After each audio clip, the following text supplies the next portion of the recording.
Hello everyone. ఏంటి పొద్దు పొద్దున్నే చిన్న పిల్లలని కూర్చోబెట్టి చిన్న పిల్లకాయలంతా నలుగు పెడుతున్నారని అనుకుంటున్నారా? ఏం లేదు, మా అక్క కూతురు మెచ్యూర్ అయిందనమాట.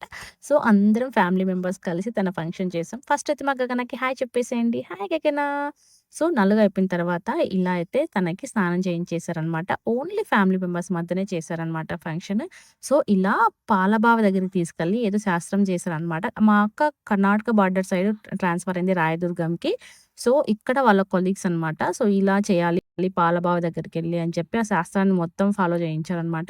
మేమైతే మా కదిర్‌లో ఇలా చేయం. జస్ట్ ఇలా ఫంక్షన్ చేసుకుంటాం. తనను కూర్చొనిబెట్టి. బట్ ఇదంతా డిఫరెంట్‌గా చేశారు. చాలా బావుంది ఆ ప్రాసెస్ మొత్తం. మా గగన చూడండి ఎంత క్యూట్‌గా రెడీ అయిందో. మా గగన ఎలా ఉందో ఫస్ట్ అయితే కామెంట్ చేసేయండి. చూడండి రీతు అందరూ మా అక్క పిల్లలు చాలా క్యూట్‌గా రెడీ అయ్యారనమాట. నాకు చాలా బాగా నచ్చారు. అండ్ పార్ట్ 2 కూడా చాలా ఇంట్రెస్టింగ్‌గా ఉంటుంది. ఎంతమంది ఇంట్రెస్టింగ్‌గా ఉన్నారో చూడడానికైతే మీరు కామెంట్ చేయండి. నేను పోస్ట్ చేస్తాననమాట. ఈ వీడియో కూడా ఎలా ఉందో కామెంట్ చేసేయండి. By by. Take care.